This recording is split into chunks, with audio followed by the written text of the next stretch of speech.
സ്റ്റാർട്ടിങ്ങിൽ തന്നെ പറയാം, ഈ വീഡിയോയിൽ പൊളിറ്റിക്കൽ കറക്റ്റ്നെസ് ഒന്നും പ്രതീക്ഷിക്കരുത്. ഇത് പ്യൂർലി സയന്റിഫിക് ബാക്ക് ആയിട്ടുള്ള സയൻസ്, സൈക്കോളജി, ബയോളജി ഇങ്ങനെയുള്ള എവിഡൻസുകൾ വെച്ചിട്ടാണ് നമ്മൾ ഈ വീഡിയോയിൽ സംസാരിക്കുന്നത്.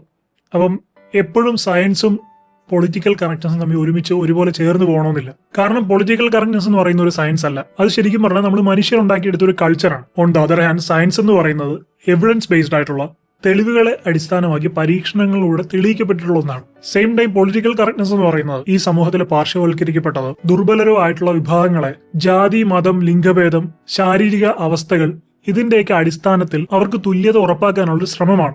ഇത് കാലത്തിനും സംസ്കാരത്തിനും അനുസരിച്ച് മാറിക്കൊണ്ടിരിക്കും. ഇത് ഒരിക്കലും സ്റ്റാറ്റിക് ആണെന്ന് നമുക്ക് പറയാൻ സാധിക്കില്ല, അല്ലെങ്കിൽ ഒരിക്കലും മാറാതെ നിൽക്കുന്ന ഒരു കാര്യമാണെന്ന് നമുക്ക് പറയാൻ പറ്റില്ല. കാരണം 1990കളിലും 2000കളിലും പൊളിറ്റിക്കലി കറക്റ്റ് ആണെന്ന് നമ്മൾ വിശ്വസിച്ചിരുന്ന പല കാര്യങ്ങളും ഇന്ന് പൊളിറ്റിക്കലി ഇൻകറക്റ്റ് ആണ്. അടുത്തൊരു 2040 അല്ലെങ്കിൽ 2045 ആകുമ്പോൾ ഇന്ന് നമ്മൾ പൊളിറ്റിക്കലി കറക്റ്റ് ആണെന്ന് വിശ്വസിക്കുന്ന പല കാര്യങ്ങളും അന്ന് പൊളിറ്റിക്കലി ഇൻകറക്റ്റ് ആവും. അതുകൊണ്ട് തന്നെ പൊളിറ്റിക്കൽ കറക്റ്റ്നെസ്സിന് ഒരു സ്റ്റെബിലിറ്റി ഇല്ല. അതിങ്ങനെ ഇവോൾവ് ചെയ്തുകൊണ്ടിരിക്കും.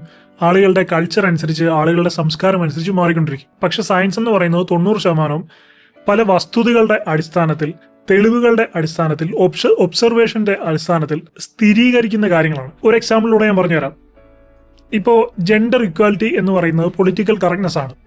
അത് ശരിക്കും പറഞ്ഞാൽ നമ്മൾ മനുഷ്യരുണ്ടാക്കിയെടുത്തിട്ടുള്ള ഒരു സാധനമാണ്. അതിന് സയൻസ് ബാക്കോ കാര്യങ്ങളോ അങ്ങനൊന്നുമില്ല, നമ്മുടെ ഒരു കൾച്ചറിന്റെ ഭാഗമായിട്ട്. On the other hand science എന്ന് പറയുന്നത് ഭൂമിയുടെ ഗ്രാവിറ്റേഷണൽ ഫോഴ്സ്, ഇത് മനുഷ്യൻ ഉണ്ടാക്കിയെടുത്ത സാധനമല്ല. ഭൂമി നിലനിൽക്കുന്ന കാലം മുതൽ ഇനി അങ്ങോട്ട് നിലനിൽക്കുന്ന കാലം വരെ ഉള്ള ഒരു പ്രതിഭാസമാണ്, ഉള്ളൊരു എന്താ പറയുക സയൻസ് ബാക്ക്ഡ് ആയിട്ടുള്ള ഒരു സത്യമാണത്. അതുപോലെ മനുഷ്യൻ ശ്വാസം എടുത്തിട്ടാണ് ജീവിക്കുന്നത് എന്നുള്ളത് ഒരു സത്യമാണ്.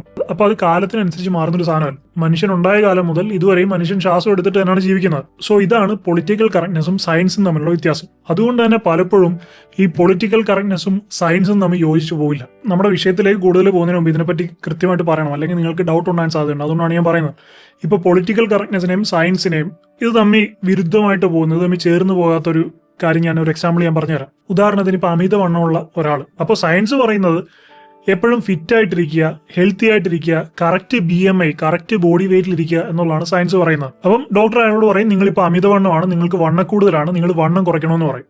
പക്ഷേ പൊളിറ്റിക്കൽ കറക്റ്റ്നെസ് പറയുന്നത് നമുക്ക് അങ്ങനെ ആരോടും പറയാൻ പാടില്ല. ഓരോ വണ്ണവും ഓരോ ശരീരപ്രകൃതിയും ഓരോ ആൾക്കാരുടെ സ്വാതന്ത്ര്യമാണ്, എല്ലാത്തിനെയും നമ്മൾ അംഗീകരിക്കണം, ഒന്നും ആരോടും മാറ്റാൻ പറയാൻ പാടില്ലെന്നാണ്. അതാണ് പലപ്പോഴും പൊളിറ്റിക്കൽ കറക്റ്റ്നെസ് പറയുന്നത്. പക്ഷെ എന്ന് പറഞ്ഞിട്ട് ഞാൻ നേരത്തെ പറഞ്ഞ പോലെ ഒരു ഡോക്ടർ അയാളുടെ രോഗിയോട് ഇത് വിചാരിച്ചിട്ട് വണ്ണം കുറയ്ക്കൂ എന്ന് പറയാതിരുന്നു കഴിഞ്ഞാൽ രോഗിയുടെ ജീവന് തന്നെയാണ് ആപത്ത്. അപ്പം സയൻസും പൊളിറ്റിക്കൽ കറക്റ്റ്നെസ്സും പല കാര്യങ്ങളിലും ഒത്തുപോവില്ല എന്ന് നിങ്ങൾ ആദ്യം മനസ്സിലാക്കുക. ഇനി നമുക്ക് നമ്മുടെ മെയിൻ സബ്ജക്റ്റിലേക്ക് വരാം. സ്ത്രീകളിലും പുരുഷന്മാരിലും 2 തരത്തിലുള്ള എനർജി ഉണ്ട്, മാസ്കുലിൻ എനർജി, ഫെമിനിൻ എനർജി. അപ്പം ആരും 100% മാസ്കുലിനും അല്ല, ആരും 100% ഫെമിനിനും അല്ല.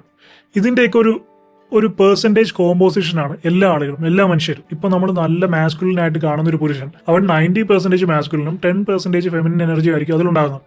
അപ്പൊ ഈ വേരിയേഷൻസ് ഇങ്ങനെ കൂടിയും കുറഞ്ഞു വരും. ഇപ്പൊ നല്ല ഫെമിനിനായിട്ട് കാണുന്ന ഒരു പെൺകുട്ടി 90% ഫെമിനിൻ എനർജിയും ഒരു 10% മാസ്കുലിൻ എനർജി ആയിരിക്കും ചിലപ്പോൾ അവർക്ക് ഉണ്ടാകുന്നത്. അപ്പൊ ഈ എനർജീസ് എന്ന് പറയുന്നത്, ഈ masculine energy, feminine energy, masculine characteristics, feminine characteristics എന്നൊക്കെ പറയുന്നത് എവല്യൂഷണറി സൈക്കോളജിയുടെ ഭാഗമായിട്ട് പല പഠനങ്ങളും നടത്തി, റിസർച്ചുകൾ നടത്തി കാലങ്ങൾക്ക് മുമ്പേ തെളിയിക്കപ്പെട്ടിട്ടുള്ള കാര്യമാണ്. നമ്മുടെ യൂണിവേഴ്സിൽ പൊളാരിറ്റി ഉള്ള പോലെ നമ്മുടെ ബയോളജിയിലും നമ്മുടെ സൈക്കോളജിയിലും എല്ലാം പൊളാരിറ്റി ഉണ്ട്. ഇപ്പോൾ 2 കാന്തങ്ങളുടെ സൗത്ത് പോളും നോർത്ത് പോളും അട്രാക്ട് ആകുന്ന പോലെ, അതിന്റെ തന്നെ നോർത്ത് പോളും തമ്മിൽ ചേർത്ത് വെച്ച് കഴിഞ്ഞാൽ റിപ്പൽ ആകുന്ന പോലെ നമ്മുടെ ബയോളജിയിലും ഇതുപോലെ തന്നെ ഉണ്ട്. ഇപ്പൊ മാസ്കുലിൻ ആയിട്ടുള്ള ഒരു പുരുഷൻ, മാസ്കുലിൻ ക്യാരക്ടറിസ്റ്റിക്സ് ഉള്ള, മാസ്കുലിൻ എനർജി ഉള്ള പുരുഷൻ, അവൻ എപ്പോഴും അട്രാക്റ്റഡ് ആകുന്നത് ഫെമിനിൻ എനർജി ഉള്ള സ്ത്രീയോടായിരിക്കും. ഒരിക്കലും അവന് മാസ്കുലിൻ എനർജി ഉള്ള ഒരു സ്ത്രീയോട് അട്രാക്ഷൻ തോന്നില്ല. അതുപോലെ തന്നെ ഫെമിനിൻ ക്യാരക്ടറിസ്റ്റിക്സ് ഉള്ള ഒരു പെൺകുട്ടിക്ക് എപ്പോഴും അട്രാക്ഷൻ തോന്നുന്നത് മാസ്കുലിൻ ക്യാരക്ടറിസ്റ്റിക്സ് ഉള്ള ഒരു ആൺകുട്ടിയോടായിരിക്കും. അപ്പൊ ഈ പറയുന്ന masculine man and feminine woman, ഈ കോമ്പിനേഷനാണ് നാച്ചുറൽ കോമ്പിനേഷൻ എന്ന് എവല്യൂഷണറി സൈക്കോളജി പറയുന്നത്. അപ്പൊ ഇവിടെ ഈ മാസ്കുലിൻ എനർജി എന്ന് പറയുന്നത് ചില ക്യാരക്ടറിസ്റ്റിക്സ് ആണ്.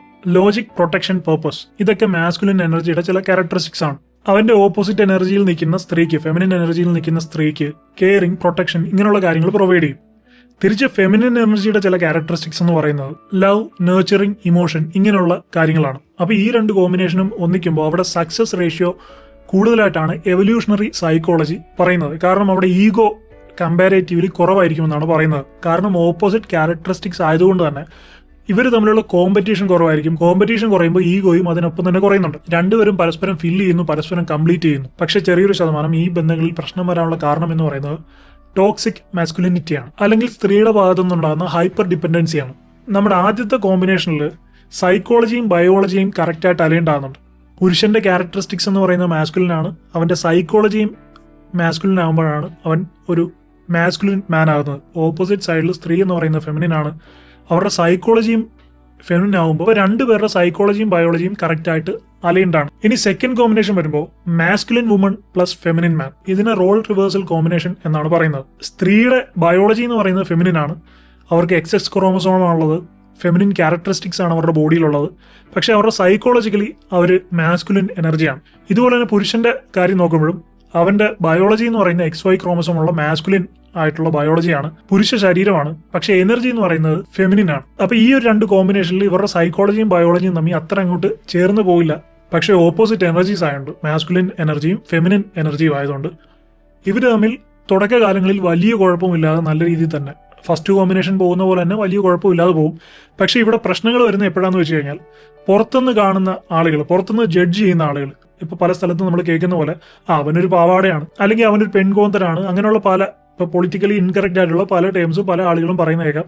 അപ്പൊ അങ്ങനെയുള്ള കാര്യങ്ങൾ കേട്ടിട്ട് ഇവരുടെ മനസ്സിലൊരു ഈഗോ ഉണ്ടായിട്ട് ഈഗോ ക്ലാഷ് ഉണ്ടാകുകയാണെങ്കിൽ ഈ ബന്ധങ്ങൾ നല്ല രീതിയിൽ മുന്നോട്ട് പോകില്ല. ഞാനീ പറയുന്ന കാര്യങ്ങൾ ഫുള്ളി സയൻസ് ബാക്ക്ഡ് ആണ്. നിങ്ങൾക്ക് വേണമെങ്കിൽ ChatGPT-യോടോ ജെമിനിയോടോ ചോദിക്കാം. അപ്പൊ ഈ മാസ്കുലിൻ വുമൺ പ്ലസ് ഫെമിനിൻ മാൻ കോമ്പിനേഷൻ വരുമ്പോൾ ഈ മാസ്കുലിൻ എനർജിയിൽ നിൽക്കുന്ന പെണ്ണ് പ്രൊവൈഡർ ആൻഡ് ലീഡർ റോൾ ഏറ്റെടുക്കും. ഇവിടെ സ്ത്രീ ആയിരിക്കും കൂടുതൽ തീരുമാനങ്ങൾ എടുക്കുന്നതും വീടിന്റെയോ ബന്ധത്തിന്റെയോ നിയന്ത്രണം ഏറ്റെടുക്കുന്നതും. സെയിം ടൈം പുരുഷൻ ഫെമിനിൻ എനർജിയിലായിരിക്കും നിൽക്കുന്നത്. അയാൾ കാര്യങ്ങളെ കൂടുതൽ ഇമോഷണലായിട്ട് സമീപിക്കുകയും വിട്ടുവീഴ്ചകൾക്കും കോംപ്രമൈസിന് തയ്യാറാകുകയും ചെയ്യും. ഇതുകൂടാതെ ഞാൻ മുമ്പ് സൂചിപ്പിച്ച പോലെ ഈ സ്ത്രീ എന്ന് പറയുന്നത് ബയോളജിക്കലി ഫെമിനിൻ ആണ്.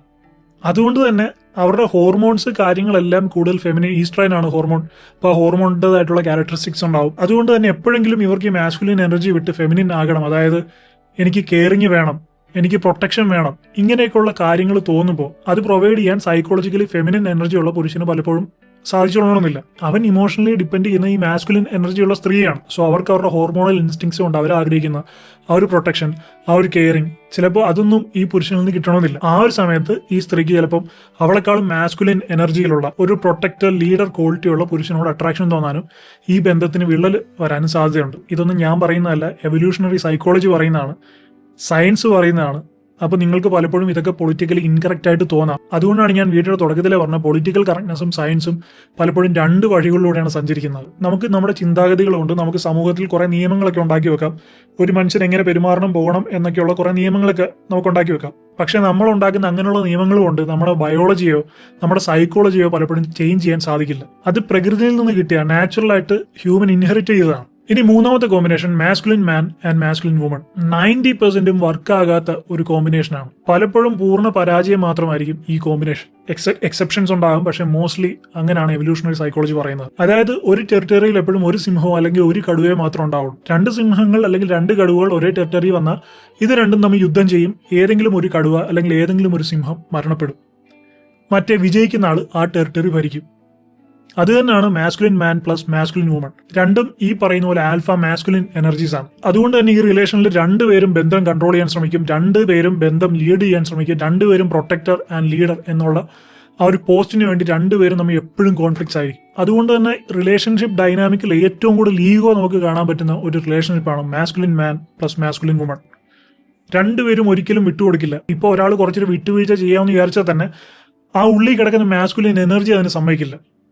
ആ ഈഗോയി പൊക്കിക്കൊണ്ട് അത് പുറത്തേക്ക് വരും. ഈ ഒരു ബന്ധത്തിന്റെ സക്സസ് റേഷ്യോ എന്ന് പറയുന്നത് ഞാൻ മുമ്പ് സൂചിപ്പിച്ച പോലെ വളരെ കുറവാണ്, വളരെ ലോ ആണെന്ന് തന്നെ പറയാം. മാസ്കുലിൻ എനർജിയിൽ നിൽക്കുന്ന ഒരാൾ എപ്പോഴും സെൽഫായിട്ട് ലീഡ് ചെയ്യാനായിരിക്കും ആഗ്രഹിക്കുന്നത്. മറ്റൊരാൾ തന്നെ ലീഡ് ചെയ്യുന്നത് അവരൊരിക്കലും ഇഷ്ടപ്പെടില്ല. നോർത്ത് പോളും ഓൾവേസ് റിപ്പൽസ്, അതൊരിക്കലും അടുത്തു വരില്ല. ഈ റിലേഷൻഷിപ്പ് എന്ന് പറയുന്നത് out and out power struggle ആയിരിക്കും. ആരുടെ കയ്യിലാണ് കൺട്രോള്, ആരാണ് ഈ റിലേഷൻഷിപ്പ് ലീഡ് ചെയ്യുന്നത്, അങ്ങനെ എല്ലാ കാര്യങ്ങളിലും കോമ്പറ്റീഷൻ ആയിരിക്കും. ഒരിക്കലും സമാധാനം എന്ന് പറയുന്നത് 90% ഈ ഒരു റിലേഷൻഷിപ്പിൽ ഉണ്ടാവില്ല എന്നാണ് എവല്യൂഷണറി സൈക്കോളജി പറയുന്നത്. ഞാൻ വീണ്ടും പറയുന്നു, നിങ്ങൾക്ക് ജെമിനിയോട് ചോദിക്കാം, ChatGPT-യോട് ചോദിക്കാം, അല്ലെങ്കിൽ ഗൂഗിൾ സെർച്ച് ചെയ്താൽ ഒരുപാട് ആർട്ടിക്കിൾസ് തന്നെ കിടപ്പുണ്ട് വിത്ത് പ്രൂഫ്. മാത്രമല്ല മാസ്കുലിനായിട്ടുള്ള ഒരു പുരുഷൻ ഒരിക്കലും മാസ്കുലിനായിട്ടുള്ള ഒരു സ്ത്രീയെ ഇഷ്ടപ്പെടില്ല. പക്ഷെ മാസ്കുലിനായിട്ടുള്ള ഒരു സ്ത്രീ മാസ്കുലിനായിട്ടുള്ള ഒരു പുരുഷനെ ഇഷ്ടപ്പെടാനുള്ള സാധ്യതയുണ്ട്. അതിന്റെ കാരണം കൂടെ ഞാൻ പറയാം. ഈ മാസ്കുലിൻ ആയിട്ടുള്ള പുരുഷൻ എന്ന് പറയുന്നത് അവന്റെ ബയോളജിയും സൈക്കോളജിയും മാസ്കുലിനാണ്. അപ്പൊ അവൻ സിംഗിൾ പർപ്പസ് ആണ്. അതിനകത്ത് വേരിയേഷൻസ് ഒന്നുമില്ല. പക്ഷേ മാസ്കുലിൻ വുമൺ എന്ന് പറയുന്നത് അവളുടെ ബയോളജി ഫെമിനിനും, അതുകൊണ്ട് തന്നെ മാസ്കുലിൻ പുരുഷനോട് ബയോളജിക്കലി അവൾക്ക് അട്രാക്ഷൻ തോന്നും, ഇഷ്ടം തോന്നും. പക്ഷെ സൈക്കോളജിക്കലി അവളും മാസ്കുലിൻ ആയതുകൊണ്ട് ഒരിക്കലും ഇവന്റെ മാസ്കുലിൻ എനർജിയെ അവൾ അക്സെപ്റ്റ് ചെയ്യില്ല. അപ്പൊ ഈ ഒരു റിലേഷൻഷിപ്പിൽ ബയോളജിക്കലി അട്രാക്ഷൻ തോന്നുകയും ഇമോഷണലി റിപ്പൽ ചെയ്യുകയും ചെയ്യും. എനിക്കറിയില്ല വേറെ ആരെങ്കിലും ഇത്രയും ഡീറ്റെയിൽ ആയിട്ട് ഇതിനെപ്പറ്റി ഡിസ്കസ് ചെയ്തിട്ടുണ്ടോ. ഡിസ്കസ് ചെയ്യാത്തതിന്റെ കാരണം എന്ന് പറയുന്നത് പുരോഗമനവാദികളെല്ലാം കൂടെ എടുത്ത് പഞ്ഞിക്കിടും എന്നുള്ള പേടി കൊണ്ട് തന്നെയാണ്. കാരണം പൊളിറ്റിക്കലി നോക്കുമ്പോൾ ഇൻകറക്റ്റ് ആണ് പല കാര്യങ്ങളും. പക്ഷേ ഇത് ബേസിക് സയൻസ് ആണ്, ഇങ്ങനെയാണ് ലോകം വർക്ക് ചെയ്യുന്നത്. നമ്മൾ പൊളിറ്റിക്കൽ കറക്റ്റ്നെസ് എന്ന് പറഞ്ഞിട്ട് ലോകത്തിലെ പല സത്യങ്ങളും മനസ്സിലാക്കാതെയും അല്ലെങ്കിൽ അതിനെപ്പറ്റി ചിന്തിക്കാതെ ഇരുന്നിട്ടൊരു കാര്യമില്ല. പൊളിറ്റിക്കൽ കറക്റ്റ്നെസ് അതിന്റെ വഴിക്ക് പോവും, സയൻസ് അതിന്റെ വഴിക്ക് പോവും. നമുക്ക് പലതിന്റെയും പുറകിലുള്ള സത്യമാണ്, പലതിന്റെയും പുറകിലുള്ള റീസൺസ് ആണ് വേണമെങ്കിൽ നമ്മൾ സയൻസിന്റെ വഴിയെ പോവുക. അല്ലെങ്കിൽ നമുക്ക് സമൂഹത്തിൽ അംഗീകാരമാണ്, അല്ലെങ്കിൽ സമൂഹം എങ്ങനെ പോകുന്നു അതിനെ ഫോളോ ചെയ്യാനാണ് നമ്മൾ ആഗ്രഹിക്കുന്നെങ്കിൽ നമ്മൾ പൊളിറ്റിക്കൽ കറക്റ്റ്നെസിന്റെ വഴിയെ പോകും. പക്ഷെ സയൻസിന്റെ പുറകെ പോകുമ്പോൾ സമൂഹത്തിൽ നടക്കുന്ന പല കാര്യങ്ങളുടെയും അല്ലെങ്കിൽ ലോകത്തിലെ പല പ്രതിഭാസങ്ങളുടെയും റീസൺസ് നമുക്ക് അറിയാൻ സാധിക്കും. പക്ഷെ പൊളിറ്റിക്കൽ കറക്റ്റ്നെസിന്റെ പുറകെ നമ്മൾ പോകുമ്പോൾ പല സത്യങ്ങളും നമ്മൾ കണ്ടില്ല എന്ന് നടിക്കേണ്ടി വരും. എന്നാൽ മാത്രമേ നമുക്ക് പൊളിറ്റിക്കൽ കറക്റ്റ്നെസ് മുന്നോട്ട് കൊണ്ടുപോകാൻ സാധിക്കുള്ളൂ. ഇനി നാലാമത്തെ combination, feminine man and feminine woman. ഇവിടെ രണ്ടുപേരും നല്ല കെയറിംഗ് ആയിരിക്കും, ഇമോഷൻസ് പ്രകടിപ്പിക്കാൻ മടിയുണ്ടാവില്ല. രണ്ടുപേരും വഴക്കുകളും കോൺഫ്ലിക്റ്റുകളും മാക്സിമം ഒഴിവാക്കാൻ ശ്രമിക്കും. ഇവിടെ സക്സസ് റേഷ്യോ ഒരു മീഡിയം ഉണ്ടെന്ന് വേണമെങ്കിൽ പറയാം. നമ്മുടെ മാസ്കുലിൻ മാൻ പ്ലസ് മാസ്കുലിൻ വുമൺ പോലെ അത്രയും ലോ അല്ല. ബന്ധം പൊതുവെ സമാധാനപരമായിട്ടായിരിക്കും മുന്നോട്ട് പോകുന്നത്. പക്ഷെ കുറച്ച് കാലം കഴിയുമ്പോൾ പതിയെ ഇത് ബോറിംഗ് ആയിട്ട് തോന്നാൻ സാധ്യതയുണ്ട്. കാരണം രണ്ടുപേർക്കും ഇമോഷണൽ സപ്പോർട്ട് വേണം, രണ്ടുപേർക്കും കെയറിംഗ് വേണം, രണ്ടുപേരും ലീഡ് ചെയ്യപ്പെടാൻ ആഗ്രഹിക്കും, പ്രൊട്ടക്ട് ചെയ്യപ്പെടാൻ ആഗ്രഹിക്കും. അതുപോലെ തന്നെ രണ്ടുപേരും ലീഡർഷിപ്പ് ഏറ്റെടുക്കാൻ മടിയുണ്ടാകും. ഒരു ബെസ്റ്റ് ഫ്രണ്ട്ഷിപ്പ് എന്നുള്ളതിനുപരി ഇമോഷണൽ അട്രാക്ഷൻ വളരെ കുറവായിരിക്കും. ലൈംഗികമായിട്ടുള്ളതോ പ്രണയപരമായിട്ടുള്ള അട്രാക്ഷൻ നിലനിർത്താൻ വളരെ ബുദ്ധിമുട്ടായിരിക്കും. അപ്പൊ ഇതിൽ നമ്മൾ മനസ്സിലാക്കേണ്ട ഒരു പ്രണയബന്ധം അല്ലെങ്കിൽ ഒരു കപ്പിൾ റിലേഷൻഷിപ്പ് നല്ല രീതിയിൽ മുന്നോട്ട് പോകാൻ പൊളാരിറ്റി എന്ന് പറയുന്ന സാധനം വളരെയധികം ആവശ്യമാണ്. പങ്കാളികളിൽ ഒരാളിൽ ഫെമിനിൻ എനർജിയും മറ്റേ ആളിൽ മാസ്കുലിൻ എനർജിയും ഉണ്ടായിരിക്കണം. അതിൽ പുരുഷൻ മാസ്കുലിനും സ്ത്രീ ഫെമിനിനും ആകുമ്പോഴാണ് കോമ്പിനേഷൻ ഏറ്റവും കൂടുതൽ പെർഫെക്റ്റ് ആകുന്നത്. കാരണം ഞാൻ നേരത്തെ പറഞ്ഞ പോലെ പുരുഷന്റെ ബയോളജിയും സൈക്കോളജിയും സെയിം ആണ്, സ്ത്രീയുടെ സൈക്കോളജിയും ബയോളജിയും സെയിം ആണ്. അതുകൊണ്ട് തന്നെ രണ്ടുപേരും പരസ്പരം കംപ്ലീറ്റ് ചെയ്യും, പരസ്പരം ഫില്ല് ചെയ്യും. ഇനി മാസ്കുലിൻ വുമൺ പ്ലസ് ഫെമിനിൻ മാൻ, പുറത്തുനിന്നുള്ള വലിയ ഇടപെടലുകളൊന്നും ഇല്ലാതിരിക്കുകയാണെങ്കിൽ നേരത്തെ പറഞ്ഞ പോലെ ഈ ഫെമിനിൻ മാനിന് സ്ത്രീക്ക് കുറച്ചൊക്കെ ഒരു പ്രൊട്ടക്ഷൻ കെയറിംഗ് ഒക്കെ കൊടുക്കാൻ സാധിച്ചാൽ അതും വലിയ കുഴപ്പമില്ലാതെ മുന്നോട്ട് പോകാനുള്ള സാധ്യതയുണ്ട്. മറ്റേ മാസ്കുലിൻ മാൻ പ്ലസ് ഫെമിനിൻ വുമൺ ഒരു 90 to 100% ആണെങ്കിൽ ഈ ഒരു കോമ്പിനേഷൻ ഒരു 60% ഒക്കെയാണ്, മോസ്റ്റ്ലി 60 to 80% വരെയൊക്കെ വർക്ക് ചെയ്യാനുള്ള സാധ്യതയുണ്ട്. ഇനി ഫെമിനിൻ മാൻ പ്ലസ് ഫെമിനിൻ വുമൺ ആണെങ്കിൽ അതിന്റെ ഒരു 30 to 40% വർക്ക് ചെയ്യാനുള്ള സാധ്യതയുണ്ട്. ഇനി ലാസ്റ്റ് കോമ്പിനേഷൻ മാസ്കുലിൻ മാൻ പ്ലസ് മാസ്കുലിൻ വുമൺ, ഈ ഒരു കോമ്പിനേഷൻ വർക്ക് ചെയ്യാനുള്ള സാധ്യത 0 to 30 ആണ്. ഒരു 30% വരെയൊക്കെയാണ് മാക്സിമം ഇത് വർക്ക് ചെയ്യാനുള്ള സാധ്യത. അപ്പൊ ഇതുകൊണ്ട് തന്നെയാണ് പല പുരുഷന്മാരും ഫെമിനിൻ ആയിട്ടുള്ള സ്ത്രീകളോട്, ഫീമെയിൽ ക്യാരക്ടറിസ്റ്റിക്സ് ഉള്ള സ്ത്രീകളോട് ഇഷ്ടം തോന്നുന്നത്, അട്രാക്ഷൻ തോന്നുന്നത്. അതുപോലെ തന്നെ സ്ത്രീകൾക്കും മാസ്കുലിൻ എനർജി കാണിക്കുന്ന പുരുഷന്മാരോട് അട്രാക്ഷൻ തോന്നുന്നത്. ഇത് നമ്മുടെ പ്രകൃതി നിയമമാണ്, ബയോളജിക്കൽ നിയമമാണ്. സ്ത്രീക്ക് മാസ്കുലിൻ എനർജിയോടും പുരുഷന് ഫെമിനിൻ എനർജിയോടും ഇഷ്ടം തോന്നുക എന്ന് പറയുന്നത്. പക്ഷെ ഇന്നത്തെ കാലത്തെ പല പുരോഗമന ചിന്തകളും ഫെമിനിസ്റ്റ് ഐഡിയോളജികളും സ്ത്രീകളെ എപ്പോഴും അവരുടെ മാസ്കുലിൻ എനർജിയിലേക്ക് നിൽക്കണം എന്നാണ് പറഞ്ഞു പഠിപ്പിക്കുന്നത്.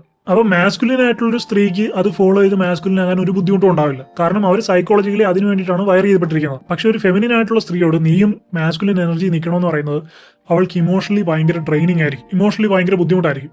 എപ്പോഴും ഒരു കോമ്പറ്റേറ്റീവ് മൈൻഡ് സെറ്റ് ഉണ്ടാക്കിയെടുക്കേണ്ടി വരും. അതുകൊണ്ട് തന്നെ അവർ പെട്ടെന്ന് തളർന്നു പോകാൻ സാധ്യതയുണ്ട്. നമ്മൾ മനസ്സിലാക്കേണ്ട ഒരു കാര്യം, ജനറ്റിക്കലി മാസ്കുലിൻ എനർജി കിട്ടിയിരിക്കുന്ന ആളുകൾ മാസ്കുലിൻ എനർജിയിൽ തന്നെ നിൽക്കുക, ജനറ്റിക്കലി ഫെമിനിൻ എനർജി കിട്ടിയിരിക്കുന്ന ആളുകൾ ഫെമിനിൻ എനർജിയിൽ തന്നെ നിൽക്കുക. നമ്മൾ മറ്റാരെങ്കിലും ബോധിപ്പിക്കാൻ വേണ്ടിയോ അല്ലെങ്കിൽ ഞാൻ ഒരു പുരോഗമനവാദി എന്ന് കാണിക്കാൻ വേണ്ടിയോ നമ്മളല്ലാത്തൊരു കാര്യമായിട്ട് നമ്മൾ ആക്ട് ചെയ്യേണ്ട കാര്യമില്ല. ഇപ്പോൾ ഒരു പെൺകുട്ടി ഫെമിനിൻ എനർജി ആണെന്നുണ്ടെങ്കിൽ പുരോഗമനത്തിന്റെ പുറകെ പോകാനും സമൂഹത്തിൽ വില കിട്ടാൻ വേണ്ടി മാസ്കുലിനായിട്ട് അഭിനയിക്കേണ്ട കാര്യമില്ല.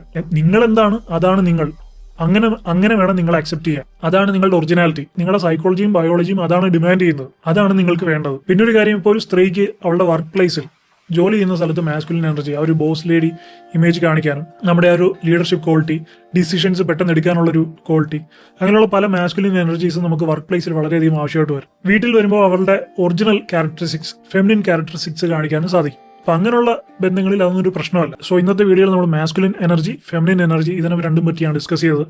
മെയിൽ ഫീമെയിൽ ഡൈനാമിക്സിൽ ഈ എനർജീസ് എങ്ങനെയൊക്കെ എഫക്ട് ചെയ്യുന്നു, എവിടേക്കാണ് അട്രാക്ഷൻ ഉണ്ടാകുന്നതും എവിടേക്കാണ് റിപ്പൽഷൻ ഉണ്ടാകുന്നതൊക്കെ നമ്മൾ ഡീറ്റെയിൽ ആയിട്ട് ഡിസ്കസ് ചെയ്തു. ഇത് നിങ്ങൾക്ക് മനസ്സിലായി കാണും എന്ന് ഞാൻ പ്രതീക്ഷിക്കുന്നു. വേറൊരു കാര്യം, കുറച്ചുകൂടെ റോ ആയിട്ട് ഫാക്ട്സ് ഉള്ളതുപോലെ ഒട്ടും കവർ ചെയ്യാതെ നമ്മൾ നമ്മുടെ മെമ്പേഴ്സ് കമ്മ്യൂണിറ്റിയിൽ പറയാറുണ്ട്. അത് കാണാൻ താല്പര്യമുള്ളവർക്ക് അവിടെ ജോയിൻ ചെയ്യാം. പബ്ലിക്കായിട്ട് നമുക്കൊന്നും അത്രയും ഓപ്പൺ ആയിട്ട് പല കാര്യങ്ങളും പറയാൻ സാധിക്കില്ല. അത് സയൻസ് ആണെങ്കിലും സത്യമാണെങ്കിലും. സോ അതൊക്കെ കാണാൻ, അതൊക്കെ അറിയണമെന്ന് ആത്മാർത്ഥമായിട്ടുള്ള ആളുകൾക്ക് മാത്രം മെമ്പേഴ്സ് കമ്മ്യൂണിറ്റിയിൽ ജോയിൻ ചെയ്യാം. അല്ലാത്തവർക്ക് സബ്സ്ക്രൈബ് ചെയ്ത് കുറച്ചുകൂടെ ഡൈലൂട്ടഡ് വേർഷൻസ് ആയിട്ടുള്ള, പൊളിറ്റിക്കലി കുറച്ചുകൂടെ കറക്റ്റഡ് ആയിട്ടുള്ള വേർഷൻസ് ഇവിടെ കാണും. I hope you find this video helpful. If you like this video, please like, share and subscribe, and please don't forget to enable the bell button. I'll see you in my next video. I am Adil Hussain, signing off.